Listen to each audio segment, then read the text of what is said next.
Hello guys, and welcome to episode 43 of my Rome 2 Total War campaign with the Iceni tribe. Today we are going to be continuing our way eastward after in the last episode taking over Demidi, where we destroyed basically the Massaeli and their huge stacks of armies. Now it looks like we're going to have to deal with a rebellion next turn, so that should be pretty exciting. But like I said, eastward we are heading. I'm going to have to leave the army in Ida, but I can move out of Segestica and onward to a king. So that's exactly what I'm going to do this turn. The public order is being affected 20 by the military presence of this army, so it will go down to -6. However, that is something I can easily deal with, especially once I take over a king, which is a second settlement in the province, and I can start to control it a bit better. Now, the rest of the provinces are actually owned by the Odrysian kingdom. The Odrysian kingdom are also allied to Knossos, and Knossos has taken over Epidamnos off Athens. So they probably went ahead and did that together and have once again expelled Athens from the region, so they're likely to get destroyed again soon. I'm getting some crazy lag on the campaign map. I have no idea why. So let's try and get on with it. We're going to upgrade these horses to level 1 horses, and I'm going to move my general out of Segestica towards a kink. Now if I can attack it in 2 turns, I will do exactly that. And it looks like I can by trespassing in the Odrysian kingdom. I don't necessarily want to do that, so what I might do, put them to force march stance and hide them. Probably not best to hide them, and probably not best to do that either, because it looks like we got some enemies on the horizon. Okay, well, had I seen that earlier, I probably would have known not to put them into force march. However, now that they are in force march, there's not much I can do about it. Probably going to get ambushed unless I retreat. So retreat is probably what I'm going to do. Not to Segestica, although they could get there next turn. Let's just check their movement range. I'm not sure. This army is in the way. It's actually doing a very good job of basically stopping them from passing. And although if they attack I'll get ambushed, I think it's worth leaving my army there and then dealing with these two if they attack me. I think that's a good idea. So I'm going to leave it there even though he's in force march stance. I've done it before and I'll do it again. So let's get the druid round to start converting this culture in Ida from Hellenic to Gaelic.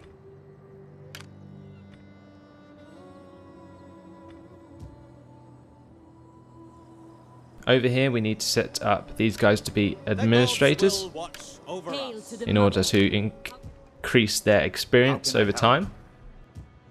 Pretty sure this dude's nearly finished over here. It's possible that Syracuse are using a dignitary in this area in order to try and contest the culture conversion. So I might have to leave him there for a while, and I'll probably just put him on administration for now. It'll get me a bit more money. We have our navy. I'm going to start moving him towards the Mediterranean.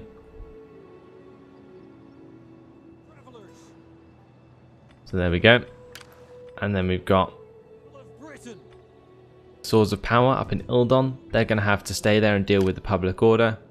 The Will of Andrasta down in Midgard. Again, another army that's going to have to stick around purely because of the possible rebellion. Then we have the Woad Warriors in Tingis and the Noble Stags all the way over in Ida.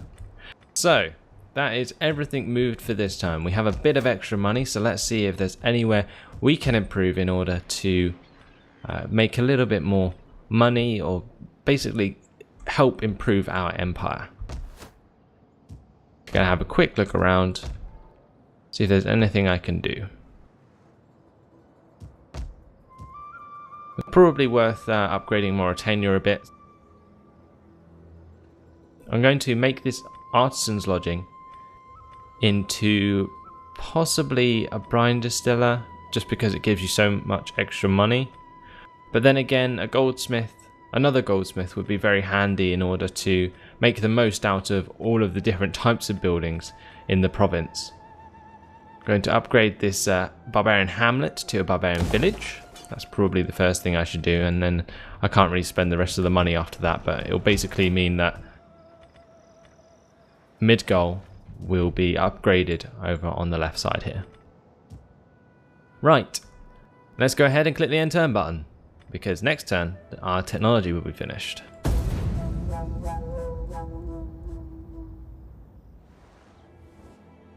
The spirits tell us that we should offer you gold. We do not argue with spirits. So, the Eravisi. They want a peace treaty, and they're actually offering me 2,200 gold, which is actually quite a big sum of money. They obviously see my army coming, and they are not too happy about it. However, I don't think it would be in my best interest to accept this peace treaty, therefore I am going to decline.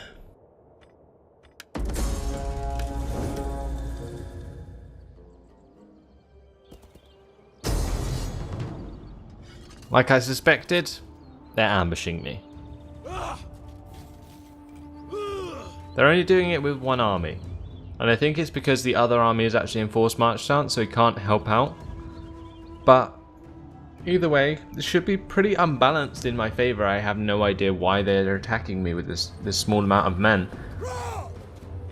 But either way, let's go ahead and fight it on the battle map for our first battle of this episode.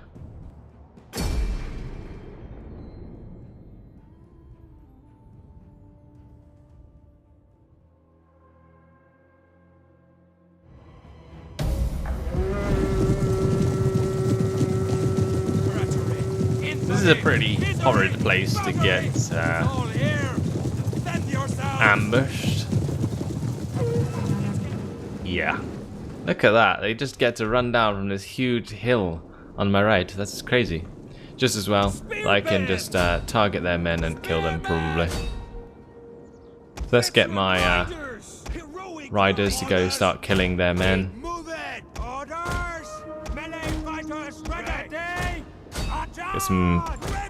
Get all the spear band to run up and help these guys. Yeah, they're attacking uphill, but I don't think it's going to matter with our overwhelming advantage. My riders are getting out of position heavily. Our general is under attack. Let's get all these guys lined up. Somehow managed to pause the thing. Accidentally, thanks to Steam. Really wish it would stop doing that little bug where it flicks up, but never mind. Let's get my scout riders down to the front. I'm going to unpause the game, and off we go.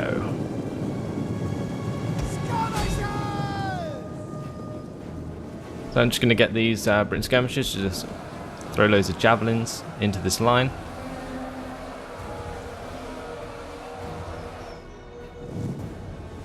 And my sword band are now engaged over here. I'm going to put them into frenzied stance.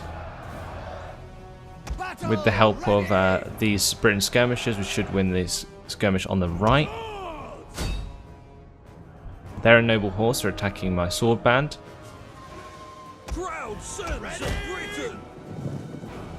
Get my scout riders to kill off their missile units. Also, we can attack these units in the back as well. It looks like that's what's going to happen here. And here we go, big fight. The battle is turning in our favor. Scouts! Warriors ready! Break off these men and go and attack his general. Riders! My cavalry have finished dealing with the Celtic slingers, it seems. And then from that we can charge into the back of their spear warriors.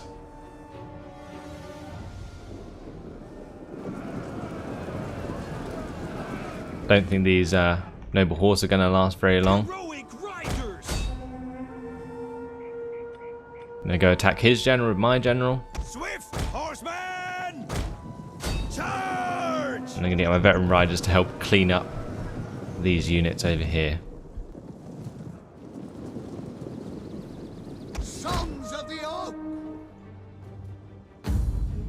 And that's victory for us. We're going to end the battle there, decisive victory.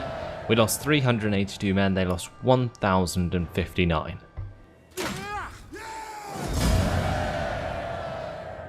We managed to destroy 5 units. Is that all? Still have a tiny army left. My people do not like luxury, but money is needed. I ask humbly that you give us some small amount. Well, they're asking me for a defensive alliance, and the Knossos is allied with Ordorician Kingdom. Maybe if I ally with Knossos, I can also become an ally of the Ordorician Kingdom. That's what I have planned, and what I would like to do, so this is probably in my interest for now. Also, for me, fighting the Greek nations is probably going to be my hardest challenge. So let's go ahead and accept that for now. You have done well to find some shield brothers to stand with us as allies.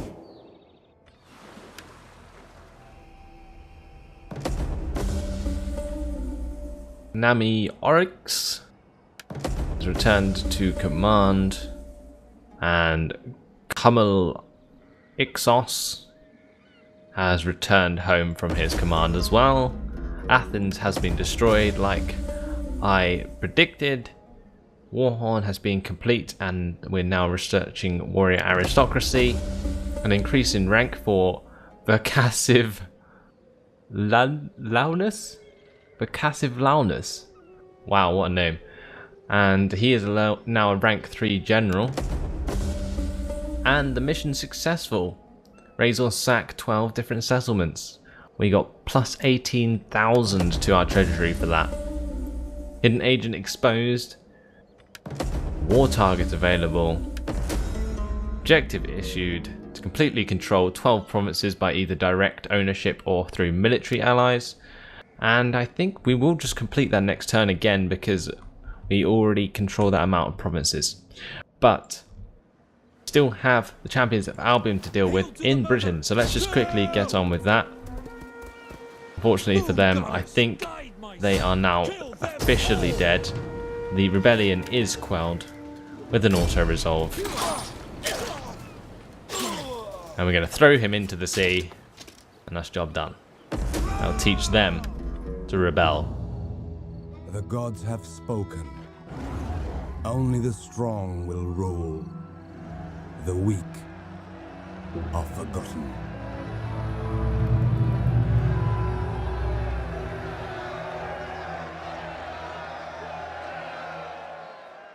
Woo, lions. That's pretty awesome, actually. Okay. Destroyed this faction. And he's increased in rank because of it. Brilliant. Well done. So now we dealt with that, we can think about sorting out public order in the rest of these provinces. So, Ildon. I can upgrade now to a Warlord's Hold, and this will allow me to further increase the public order in Ildon, which will then mean I can move out the Swords of Power, which is my more elite army, who are just sitting there for public order purposes. In Camalodunum, I'm really tempted to change this Bronze Workshop to a Commons so that I can upgrade it to a Chieftain's Hold, and that will also help with the public order. And I can still recruit troops from a Chieftain's Hold. So let's dismantle this. Next time we'll create the Commons. That should be enough happiness to leave the province completely. However, I do want to start building an army here that will stay behind. And I thought I elected the Burning Men to stay behind, so I'm going to actually send them back to Camalodunum for now. The Spear Runners can start heading down through France in order to meet up with my other forces.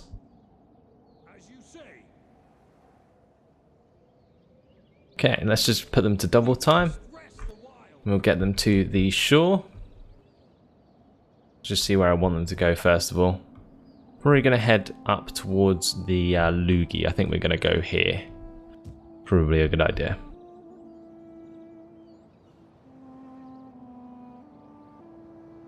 This army is the next army I'm going to be making a move with. Before we do that, let's increase the general rank. We can make him a general. I would do the household, however it would cancel the turn for this general, so I'll do it after the battle. Let's go ahead and attack their fortified position. Should be pretty simple to destroy them. However, their Celtic warriors and spear warriors did put up a decent fight against my sword band and spear band in the last battle with the smaller army. Maybe with an army of a similar size, things won't necessarily go my way. But let's find out by assaulting on the battle map.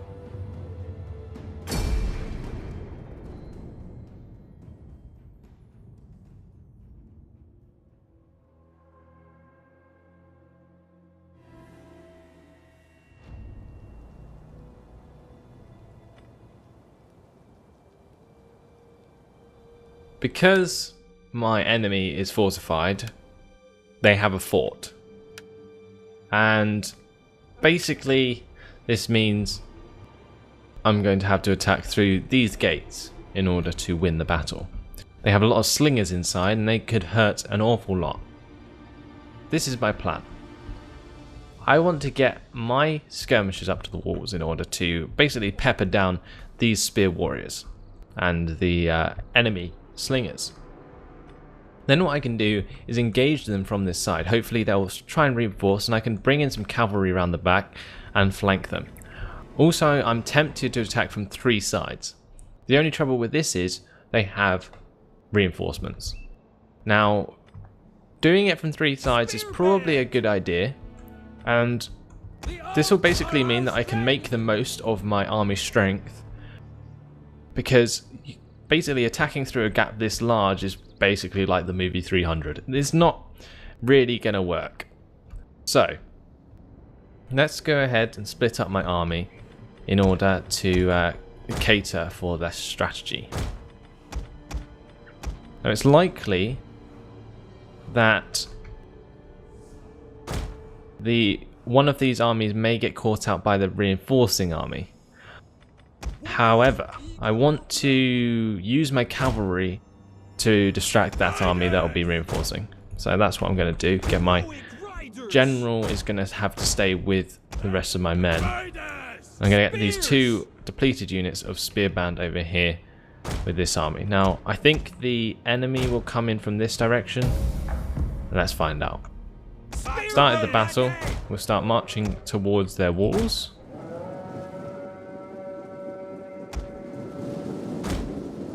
Enemy reinforcements I'm going approaching. to group each of these armies so that I can control them when I need to.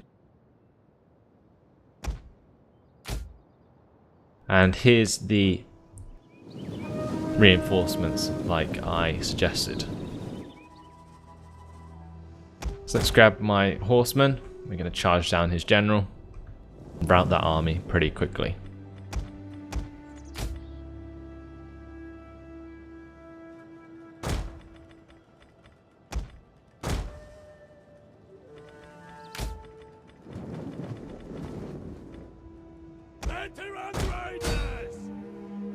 Slept for a bit there. Fortunately let him charge me, as I didn't charge him, but he is pretty much surrounded. So hopefully we won't take too much missile fire and I'll manage to kill his general before the spears engage.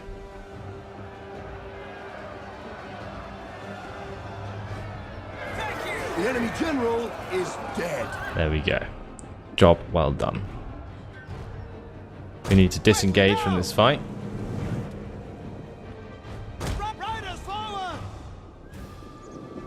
Because the spears are getting very close.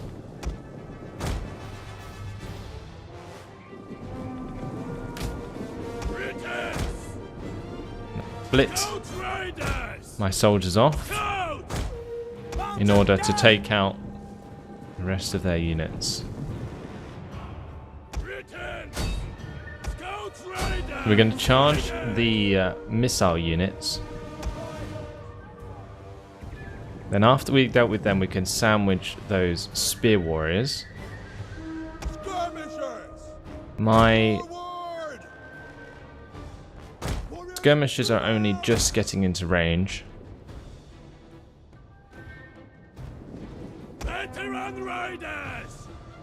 Yeah, we crushed the Celtic slingers over here.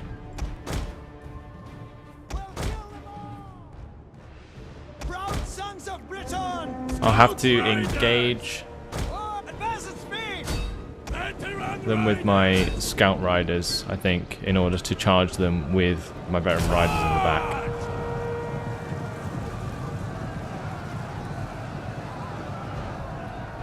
I did a frenzied charge. Hopefully that'll be enough to crush the unit. I'm going to help out with these scout riders as well, to do a little bit of extra damage.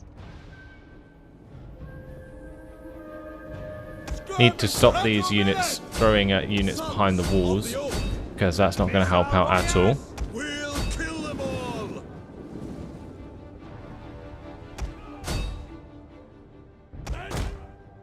That's pretty much all of the reinforcing army dealt with. And now my skirmishers are actually doing what I tell them to. They can kill all of these men very easily with their volleys. Because the good thing about skirmishers is they do a lot of damage. It's just that they have a very short range. In this sort of scenario, it's actually pretty good. The men are wavering. I kind of let my scout riders die there. I told them to attack the unit. I didn't think they would get there so quickly. But we're going to charge this guy in the back with my veteran riders. When after we've engaged them in the front with the scout riders that are left. Britons, ready for battle. Okay, let's grab Unit 1, tell them to attack those spear warriors. Charge through this gate, charge through this gate. We have a general ready to provide any buffs that we need. And now we've also routed the spear warriors over here. So, reinforcements dealt with. One of our completely. units has used all its ammunition.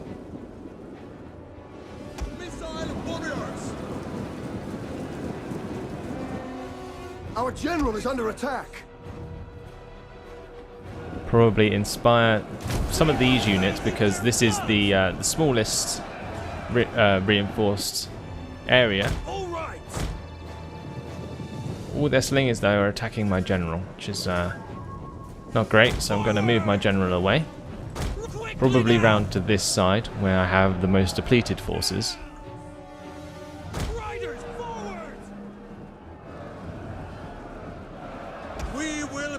Don't know what my skirmishers are doing, engaging, so I'm going to get them out of the way before they cause my other men to rout. The men are wavering.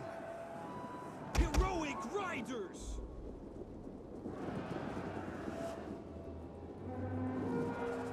Warriors eager for blood. My heroic rider's still taking damage from the slingers.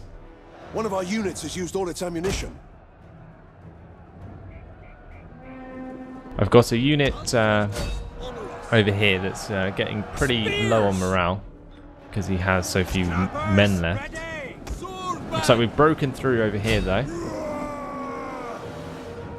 And what we can do is we can take these men and charge into the back of this flank. Meanwhile over here I'm going to get my general round in order to use Inspire on the routing unit. Unfortunately I didn't get that in time, so that's not going to happen.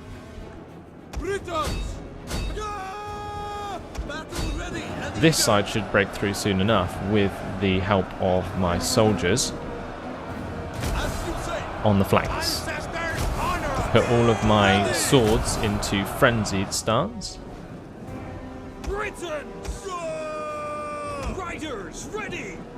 And we're going to inspire these units again to help kill off more of these mercenary Celtic warriors and slingers and spear warriors. Let's have a look at what the battle's like down here.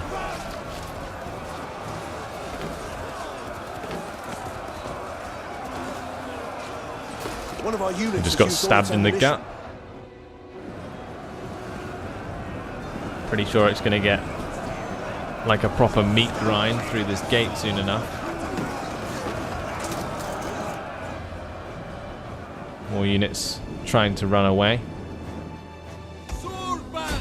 We're just going to charge them down. Probably just about time to get my Britain skirmishers to help out and clean up. Going to get my general into the fray.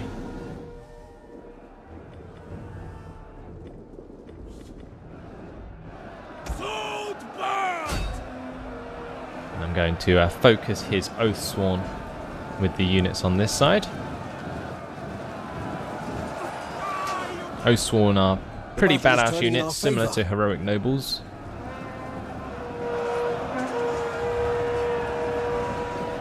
And after slaughtering all those men on that side, the rest of their army routs and the fort is ours. Victory for us. It was a close victory. I must admit it wasn't the smoothest of all battles. Obviously they had the fortification, and these forts are very nice to fight in if you're the defense. But we're going to end it there. 848 losses for us, 2,363 for them. Now the success of this battle really depends on how many units of the enemy I destroyed. I managed to kill the entirety of the reinforcing army because I'd already attacked them in the previous turn. Well, they'd already attacked me in the previous turn, but we managed to kill a lot of these melee units, and that's very nice and will help me a lot for when I attack his settlement. I would walk to the other world for my However, tribe. that's not going to be in this turn, because what I want to do, I want to turn around, I'm going to go back to my own province, and I'm going to replenish. I have a lot of depleted units now, and I don't necessarily want to be walking into the dark near a kink where there may be another fresh army. That would be very, very bad for me.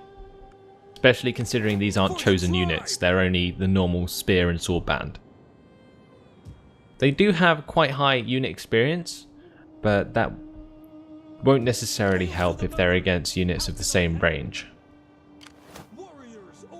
Anyway, time to continue with the consorts of Morrigan across the desert.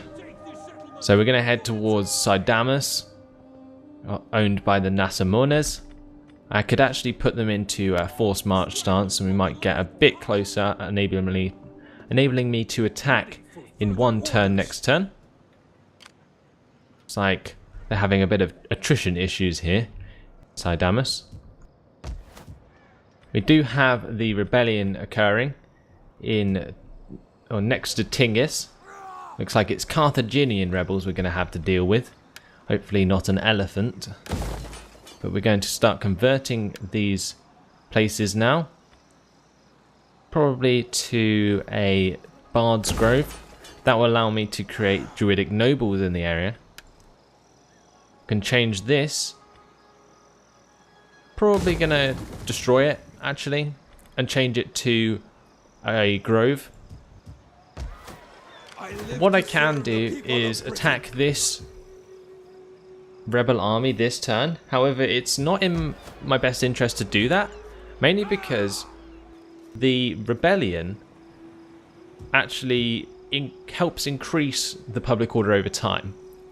So in a couple of turns I'll attack this army if it doesn't attack me first, and that will help me source out the public order in the province, because malcontents leaving for the rebellion, you can see, provides +3 per turn to my cause.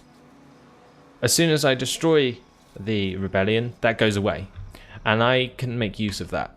So I'm going to leave it there for now. What I can do anyway is move out some of the other armies. So this army in Midgol, I'm actually going to take out, start heading it across the desert more eastwards.